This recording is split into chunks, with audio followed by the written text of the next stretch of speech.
This is Inside the Wolf's Den, an entrepreneurial journey with Sean and Joni Wolfswinkle. Welcome back to Inside the Wolf's Den with your hosts, Sean and Joni Wolfswinkle. Today we have Amanda Holbrook in the house. How are you, Amanda?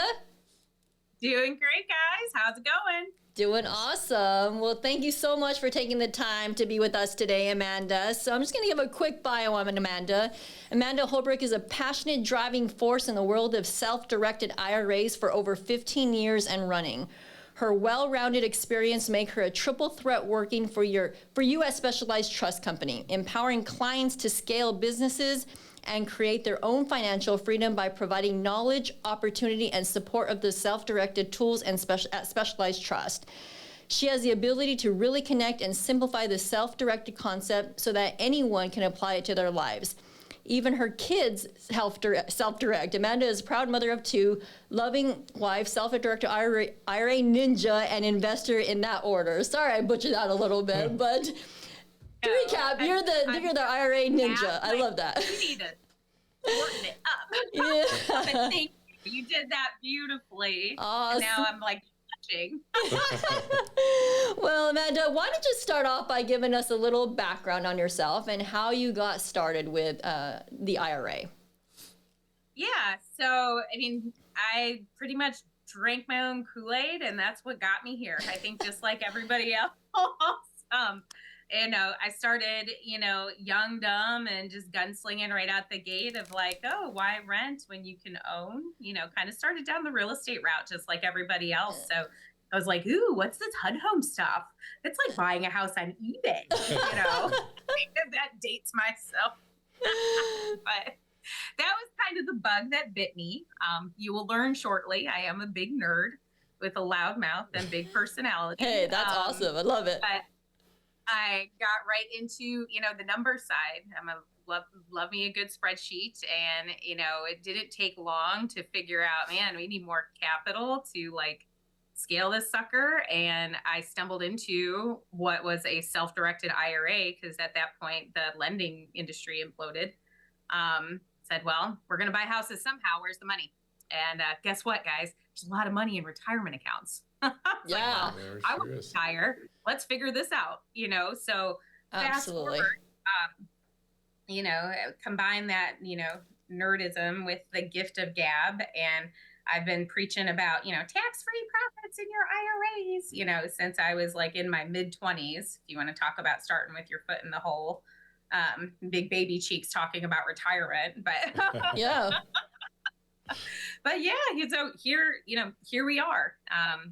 Follow the steps of your network is your net worth. And I love that.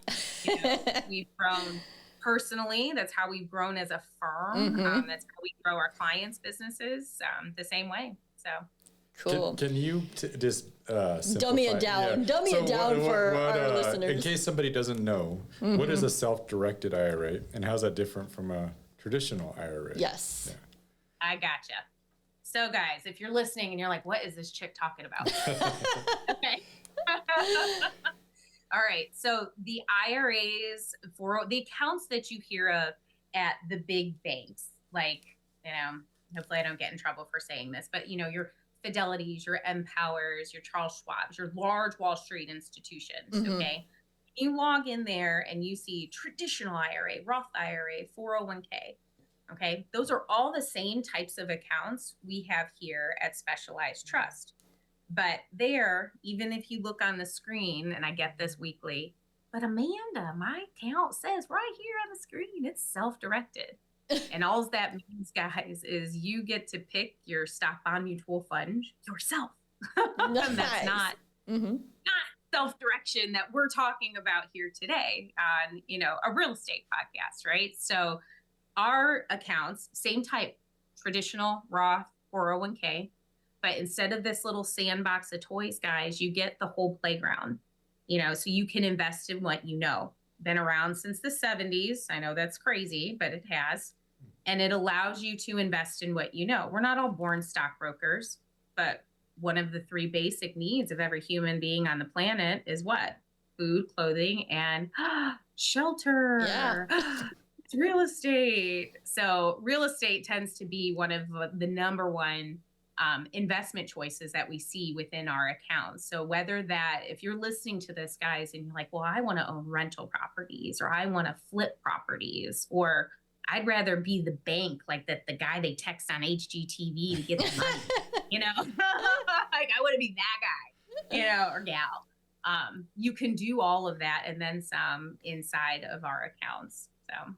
And just to clarify, so say they have a 401k or an IRA traditional, and they want to either lend in or buy real estate out of their IRA, they have to move it to a company like Specialized Trust to be able to do that, correct? That is correct. And what's the difference, or what makes you guys different than, let's just say, Charles Schwab or one of those bigger ones? Yeah. Well, take a purchase contract to Charles Schwab, and the look you get back, look at you like you got 3 eyeballs. Like, what?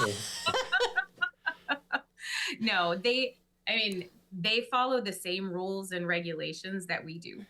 Okay. The difference is they narrow the lane, guys, down to just the things that make them money. It's literally the same chapters of the revenue code. So if they're buying property in Houston or Albuquerque, New Mexico, it's not padding their pockets, and it's more headache than they want. So they narrow the lane. So it's where we come in and we operate in that gap. And that's our specialty here at Specialized. Nice. So you really are just fulfilling a need that they're just different buckets that those bigger companies don't want to dabble in. You guys are found a niche and servicing that niche, I guess the best way to put it. Yeah, that makes a lot of sense. And I might be jumping the gun a little bit here because Sean might be, but let's talk about real estate, because I know that's kind of a hot topic for everyone that's listening to this podcast, and then also the event that we have coming up that you're going to be part of as well. But what type of real estate investments are most held within a self-directed IRA? So I'll give you kind of the top 3 that I see, and I'm going to put this all in one, overarching umbrella. Rental properties by far is probably the top. You might say, well, why is that, Amanda? Well, that's because rental properties are not only tangible, they're insured, they grow with appreciation, but we buy them on cash flow, right? Mm-hmm. But what does that allow you to do? Get a consistent, predictable monthly return. Right. Definition of retirement. A consistent, predictable monthly return. Yes. So where, especially for folks that are jumping in later in life and feel like they're playing a bit of catch up, that is like a paradigm shift for them, where they thought they were just going to be draining their account because the market wasn't keeping up with what they needed. Now that's just a solution that has allowed them to retire, where otherwise it would have been a very bleak outcome or a very short amount of time. Private money lending. This is where, if I sound like, what is private money lending? If you guys have played Monopoly when you were kids, that red promissory note, that's what it is. Yeah. I'm going to lend you money, and if you don't pay me, I'm going to take your house or your hotel. That's the same thing here, but in big kid Monopoly, you're the bank.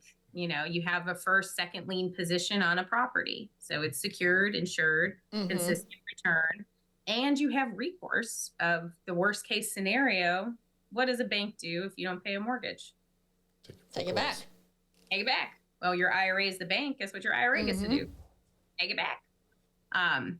So that I would say is number 2.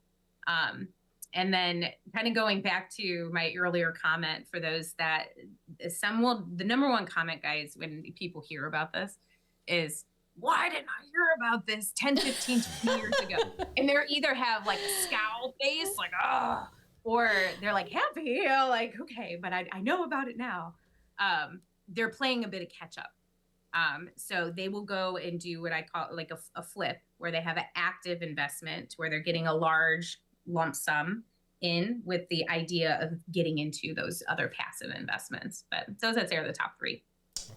Just, and so Joni and I use self-directed IRAs, so we can put this into context, because we Personally, we have held a rental property in our IRAs for a really long time, and then sold it. That helped fund it and get it really going. And then we, what's else? So we've lent.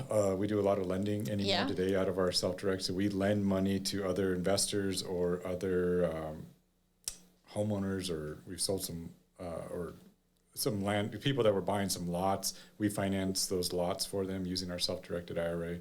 And our kids have self-directed IRAs, like you were talking about before. So we're also funding that, and then they're investing with us, usually lending, and then funding for their colleges and all that. So yeah, I think I was going to bring that up, because in your bio, you also do that with your kids. You mind sharing, like, what are maybe some of the things that you're invested in with your kids?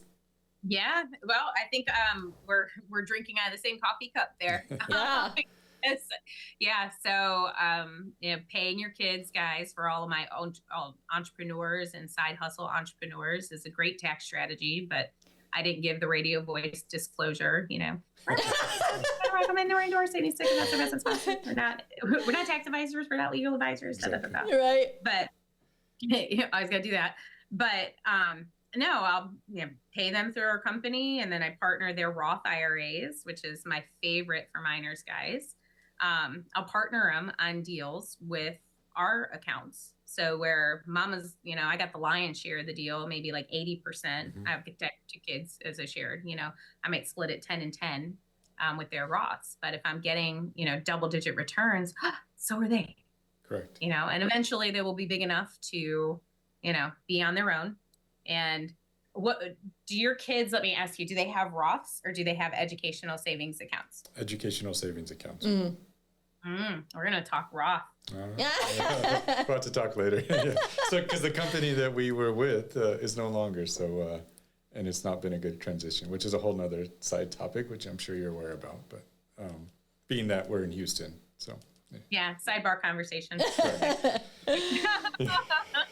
Well, no, I think that's it. I mean, getting your kids involved and, investing with your kids, I think that's huge. Yeah, and we did the same thing, because usually they don't have quite enough in the beginning, so you do a, I don't know how, would you call it, like a split between, partner, and we did it together, and so we were all in and still Joni and I are, majority of the deals, we're all in together on stuff. So anyway, but that, it's cool. Is there, for the people that maybe this is all new, didn't know that this even existed, there's probably some skeptics. Like, what would you speak to the skeptics out there? Like, what is this legit, or is this maybe what challenges may come out of it? What limitations are there on these type of accounts? Are you real? Yes. So I'll give you like the do nots. Okay. This is all IRS regged, guys. Yeah. So, I mean, the IRS is not going to say, here are all the lovely ways you can take advantage of the tax code. No, they're going to tell you, here's what you cannot do, and then figure it out on your own. So here's your no-nos, and it's real short. No self-dealing. So you can't say, oh, Amanda, I've got this cash cow of a duplex here in my hometown. Can I just buy it for myself and make it tax sheltered? No. Because you're benefiting in the here and now and not in retirement. Guess when the IRS wants you to benefit from a retirement account. Okay. Number 2 has to be with family. So the family tree. Okay. Remember drawing that out. I think everybody did that at some point. Yes. Yeah. You, your spouse, your parents, grandparents, children, grandchildren. So the trunk of the tree is off limits from doing business with each other's IRAs. So dad's IRA cannot lend to mom's IRA. Okay. You cannot buy a rental property in your IRA around where your kids are going to go to college and rent it to them. You can rent it to their friends, but you cannot rent it to your own kids. Bummer. We're going to go back to that Roth thing again, Sean. Yes. There was a point there of that exact topic. But yeah, the branches though, brothers, sisters, aunts, uncles, cousins, nieces, nephews, fair game. Last part has nothing to do with real estate, guys. You cannot do artwork, collectibles, stock of a subchapter S company, insurance products. Other than that, go nuts. Yeah. And you can lend, I've never done this, but like there's other odd things, right? Like cars and stuff for vehicles and stuff like that. Yeah. As long as they don't have historic plates, because they can be deemed as collectibles, I steer clear there. But yeah, you can hold, cars, boats. I'll give you some off the wall ones, since, you guys are in Texas. I got brothers that are west of Fort Worth. They're cattle ranchers. Guess what they do in their retirement account? They breed cattle. It's crazy. I don't know the cattle industry, but they do. It's like Yellowstone in an IRA. Yeah. They're doing it. And so I think for like the real estate investors out there too, something that we've done for years, and you mentioned it kind of when you were talking about some of the stuff you do, so a lot of, if you're an investor or looking to get into real estate investing, or you have a flip that you think is going to be a great project, you can get, maybe you have a friend that has a couple $100,000 in a traditional IRA, or I guess could it be, whatever. And so they could be the lender for you. And so you could have them roll their funds into a company like Specialized and then lend you the money secured against the house for you to. So in other words, you got to be creative, but you can find ways to find money. And that's what we did for years. And a lot of our private lenders had IRAs and all that, and moved it to a company like Specialized and lent the money to us. So, but that's So you can your point. You can get creative with it, right? And Amanda, I was thinking, are there any other examples you can share with how you can get creative with this? Sure. It's like, to your point, just to piggyback on that, it's who you know. It's not what, it's the who you know. And that's probably the hurdle for most that are programmed from looking at a screen and picking something off a screen to putting that creative deal structure. Right. So that's where, if that's not your strong suit, but you're like, man, I want to diversify. This is where align with those creative folks. You can say, hey, you can look at it this way. You can look at it that way. So, here you can do it outright. You can partner, you can leverage. Yeah. And when you have like a multitude of children, okay, so say you have 3 kids, mom and dad, it's a retirement account. That's 5 deals you have to source a year just to keep it an even playing field in your own household. That's not realistic for most folks, So what would be a deal structure if you had 5 partners wanting to go in on a deal? You can whip up an LLC, a joint venture, to where everybody owns a share. Now you have one operating account, and everybody's getting their percentage of the pie, hopefully tax-free. Right. That would be an example of a creative deal structure. A lot of times it's plugging the holes in the boat, if you will, like to your point on the flip. Hey, we got this flip, found the money for that, and now we have to find $50,000 more to right. Like, where are we gonna find that? Never happens. It's the pieces of the puzzle, because contrary to belief, guys, if you're just getting into real estate, a lot of times you have the deal before you have the funds. Yeah. And I know that sounds like totally backwards, but for those of you that have been there, and I see your guys' smiles, like, it's very true. I get that phone call all the time. Hey, Amanda, I need you to do this, and we needed it yesterday. Right. Yeah, exactly. That's awesome. So tell us about kind of the process if somebody has a retirement account, rolling it over, and what that's like. Is it painful? Is it, do they have to roll the whole entire IRA to you guys? How does all that work if they're just concerned? Yeah. Sure. It's very low on the PETA scale, if you know what I mean by that. The pain in the arse scale. Gotcha. Yeah. So it's not hard, so as long as how that process works is myself, my team, you say, hey, I know I want to fund Sean's next deal. I'm going to lend him $100K out of my old 401k. How's this work? I'm ready to roll. I'm going to ask you tough questions. Name, address, complete a DocuSign, a copy of a statement and ID is all I'm going to require of you. That's it. Once you send us that with a beautiful bow, we have a whole team in Albuquerque. Okay. You're going to go out to your current custodian and move the money from A to B. So your sticky little fingers aren't in the middle of it. You're not doing anything but hurrying up and waiting. Okay. So within 2 weeks or less, the eagle has landed, meaning the funds are here and you're ready to do a deal. Like there's no seasoning period or any wonky business like that. We require $1,000 stay in the account. That's it. So if you rolled over 100K, which you can do a partial rollover, you don't have to always move your whole account. Okay. You'd have 99 to invest. Yeah. So we always joke and say the 3Ds: decide, deposit, direct. Like, just. Ooh, I like that. That's catchy. Yeah. Sounds so simple. You're making this sound so simple, Amanda. It is. I think a lot of times as I've worked with investors, I'm sure you guys have too, where it's like, oh my gosh, this is such a PITA process. It's because they don't, it's like doing a real estate deal and you've never done one before. Like, yeah, it's going to seem like, oh my gosh, you don't know what you're doing. Do you know what you guys have in your company? I'm willing to bet without even knowing. Do you have SOPs? Yeah. Absolutely. If you have a business owner, you better have an SOP. Another name for that, guys. It's a checklist. Yeah. It's a checklist. We live by those. Yeah.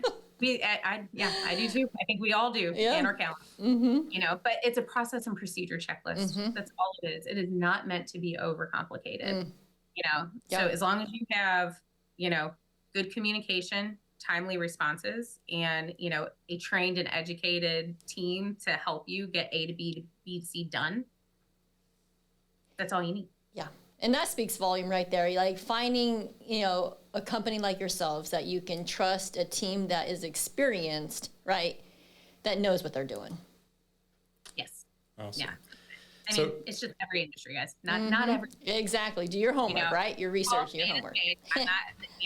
It's, it is that with anybody, you only have so many, the right butts in the right seats. You only have so many seats on your, Avenger squad. I'm sorry, I have a young son, so Lego analogies. Dr.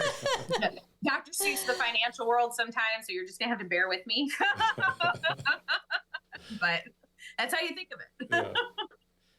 So has there been any changes in, like regulation or anything recent that, so somebody that's maybe had some self-directed IRAs for a while? Or talks of, regulation coming up. Has there been any recent changes or either negative or positive for self-directed? Yeah. So Secure Act 2.0 gave us a little bit of a nugget back that the 2018 tax reform took away.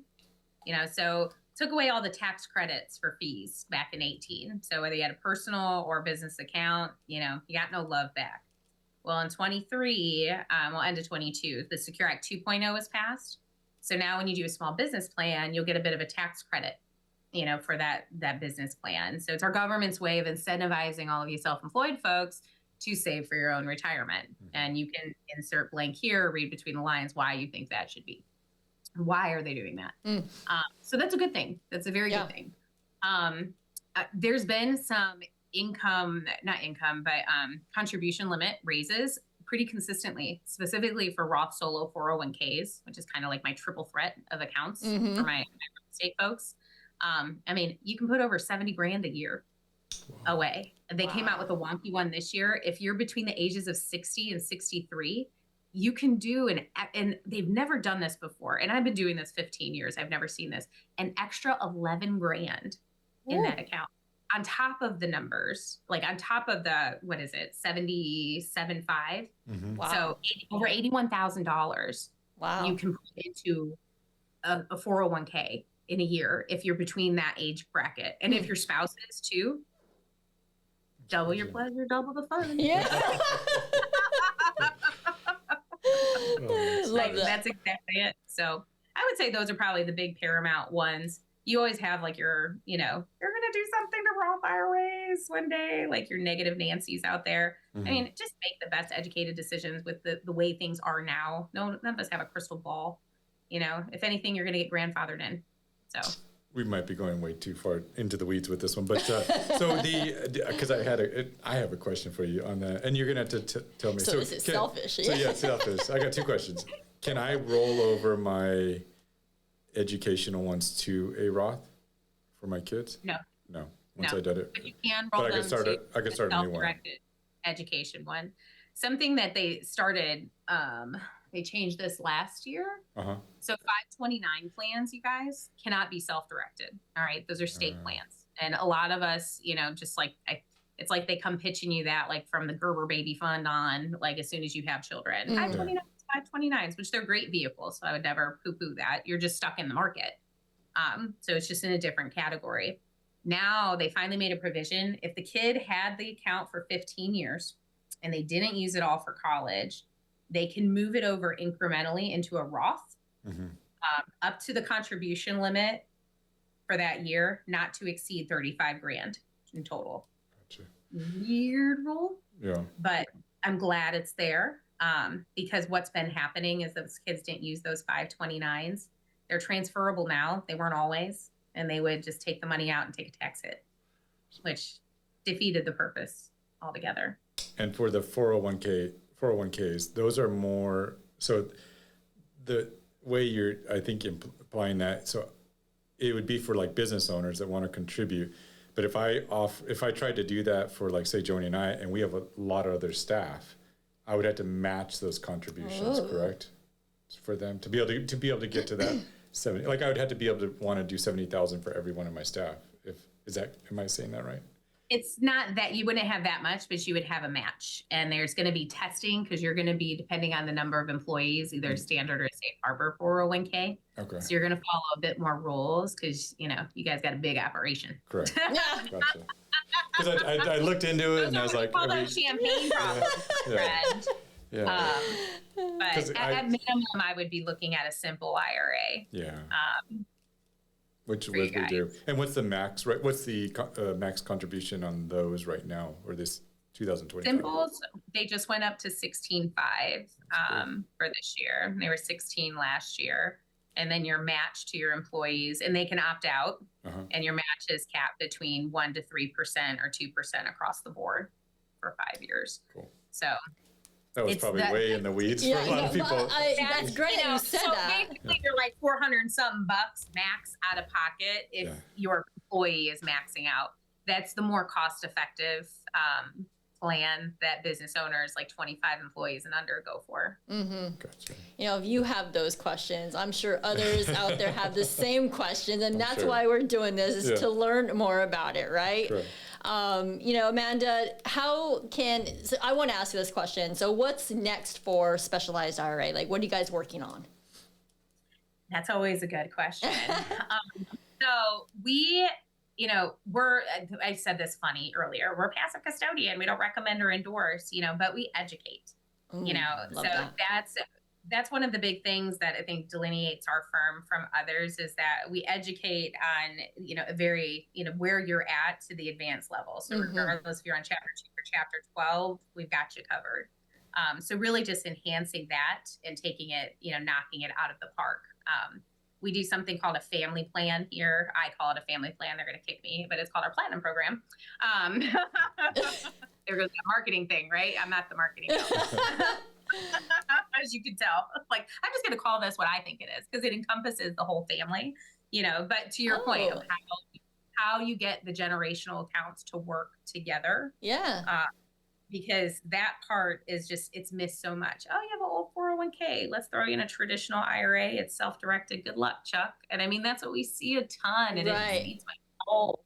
It's like, well, let me show you what you're trying to do today and go prove it to yourself that you got this, and then let me show you, paint the picture of what this can look like, as you expand, as you grow, just so you have a roadmap to follow. Versus like, hey, I'm just going to try this. Fingers crossed. That's not a strategy, y'all. Yeah. We're big see if it sticks.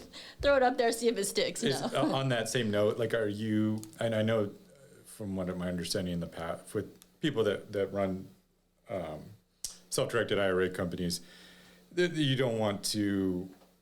You got to keep kind of at arm's length. So is there any, say somebody got a couple hundred, they want a self-director, but they don't know, they don't have what to invest in. Yeah, what to invest in, or they don't have companies lined up to lend the money to. Is there any resource like that either you guys offer or recommendations for them where they can get the money working and I guess get educated as well at the same time? Sure, absolutely. So we definitely do the education piece, but I can never say, here, call Joe Smith like that. And that gets frustrating.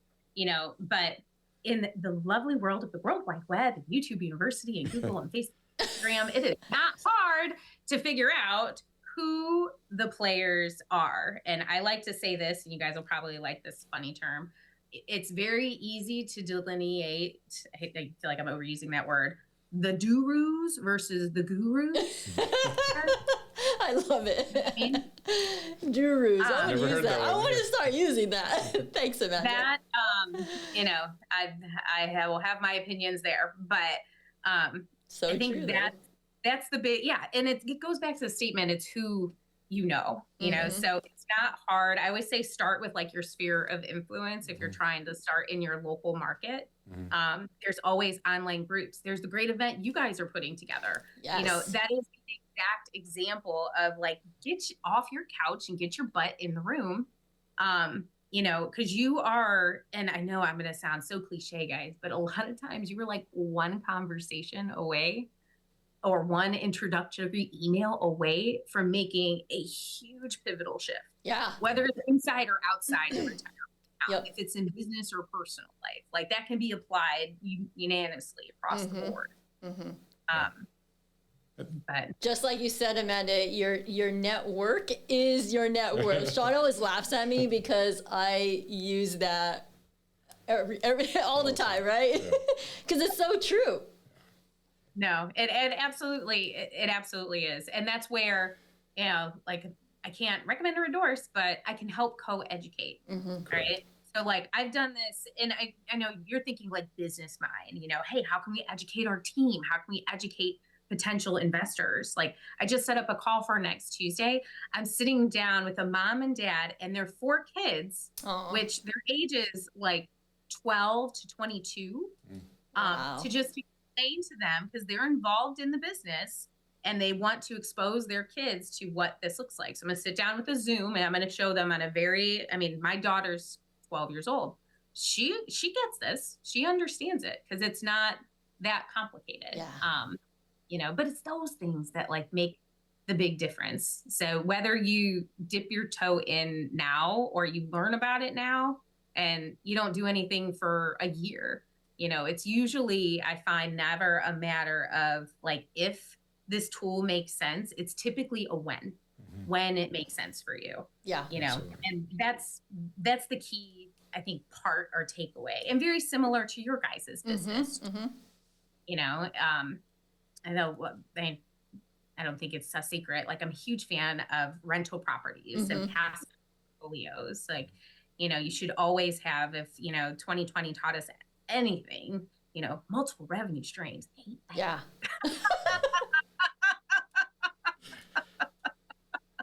Never a bad idea. Sorry, I'll stop. No, that's awesome. Do you have to, because this is a selfish plug again, do you have to use a management company if you're holding real estate in a self-directed IRA, or is it just recommended? Do you guys recommend that? Your sense it's on recommended. That? Yes, it's definitely recommended that you do. And for those of you that are landlording out there and you are managing your own properties, that is another job, like another job. It's not as passionate as you like. So having that qualified third-party property manager is like worth its weight in gold. Is it required, like legally? No. The key is but the rents have to go right back to the account. You shouldn't compensate yourself, although the law says you can reasonably compensate yourself. But what's reasonable? Just, right. It's a fine line. Yeah. Correct. Whatever they define it as. Don't mess with the gray. Just keep it. Don't mess with the IRS and team keep it. Like that's what my pom-poms always say. Yep. Right. Yeah. So and I think that's where people get in trouble majority of the time, right? From what I've heard is, they commingle their self-directed, their accounts. So like they're using personal funds to improve or fix up a property that's being held, and everything should be separate. Arm's length. Right. The money, the rental income goes into the back into the IRA when it comes in. Repair money should come from the IRA, right, correct to do the repairs. So, that's where a property management company, I think, plays a pivotal role and can really be that third party, keep it at arm's length for you. 100%. And like, just to, toot the horn for you guys, like that piece right there, it's a long-term relationship. Yeah. Like a fix and flip, you're in and out. Mm-hmm. A retirement account, that's a long-term relationship too. Right. It is. You see how things are kind of lining up there, kind of connect the dots. Right. Yeah. But it's do it right the first time, leave it to the professionals. And have that consistent, predictable, return on autopilot, right? It's like levels of passivity.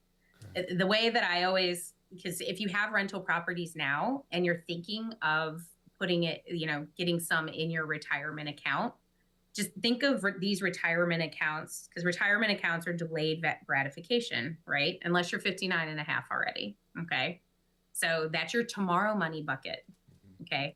And Sean, I love that you said buckets earlier. I don't think you knew that I say buckets like 20. He's speaking your language. You're definitely speaking my language. All these accounts are just different buckets. You got your tomorrow money bucket, that's going to pay you in the future, or your today money bucket.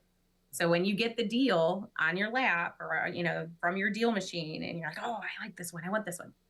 Okay. Do I want today money or do I want tomorrow money? And then whatever that is, same process. You're just putting the different name on the contract. That's simple.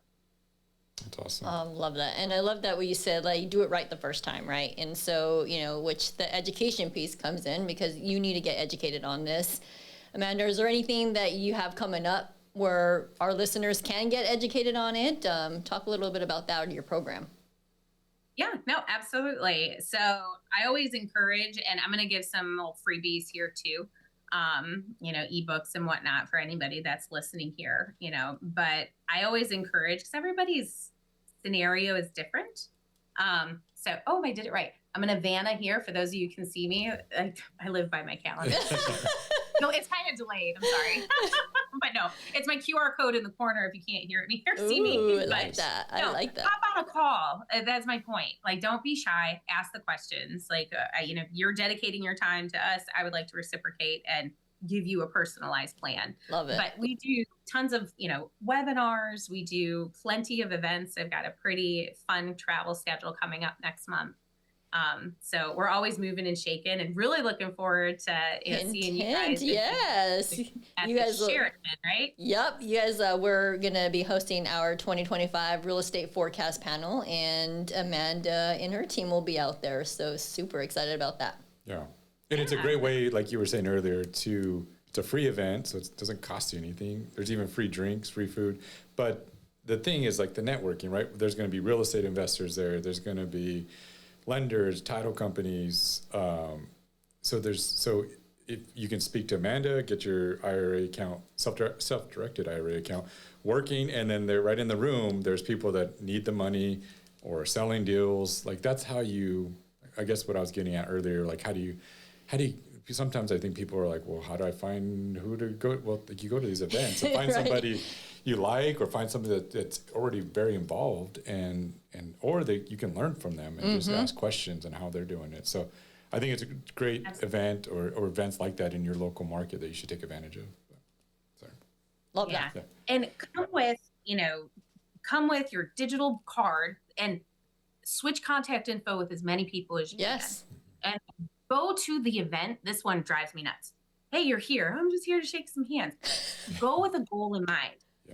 Okay. And I'm sure you want to learn all of the things, right? Pick like 2 things that you want to walk away from, 2 things, and then go in with that intent. Hey, I'm Amanda. I'm looking to do something with my retirement account, and I'm looking to see who's looking for private money. Do you know anybody that would be interested in connecting? And they're either going to say me, or they're going to point you to somebody else in the room. Mm-hmm. Magic. Ta-da! People are always looking for money. I know. I know. Get out there and talk to people, guys. And have a goal in mind. Love that. I think that is a great tip there, Amanda.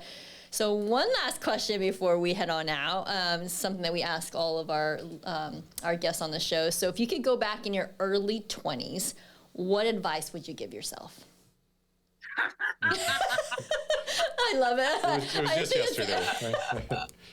Well, we'll leave that one. That's a total off-recorded conversation for that piece. But I'm joking. The one thing I would do in my early 20s, like I told you how I got started, I would have bought more of those freaking properties. When they were so much cheaper. Yes. That's exactly what I would have done. See, like a lot of you listening, I'll share one of my growth moments. Okay, I used to fall into analysis paralysis. Did you ever fall into that?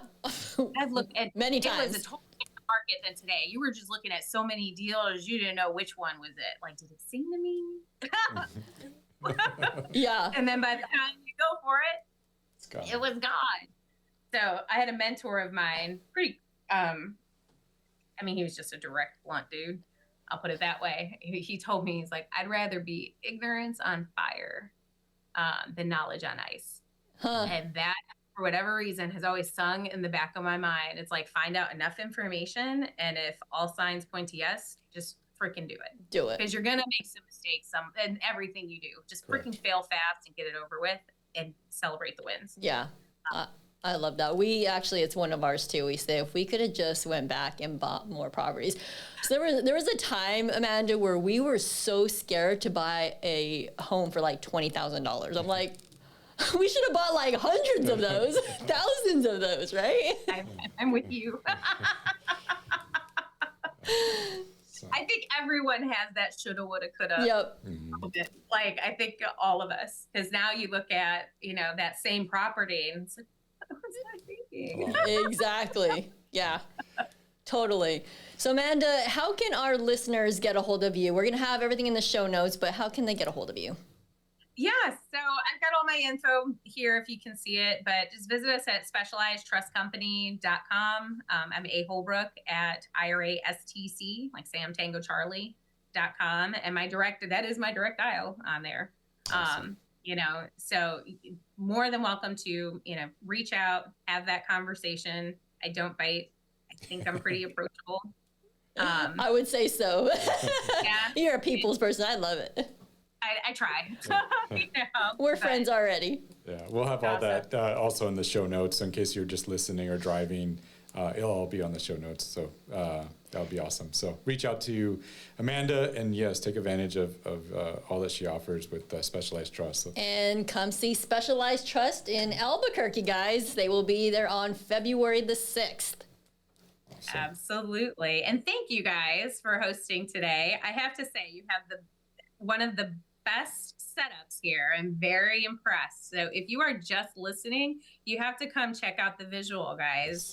Well come to YouTube and subscribe at the same time. Exactly. And subscribe and follow YouTube, subscribe below. Well, we appreciate today and all the information you gave. And so hopefully we can send you as much business as possible. But thank you again for joining us and sharing. And look forward to seeing you in a couple weeks. Yes. So. All right, guys. Thank you. See you next time. You've been listening to Inside the Wolf's Den, an entrepreneurial journey with Sean and Joni Wolfswinkle. Tons of entrepreneurial podcasts are out there. Talking.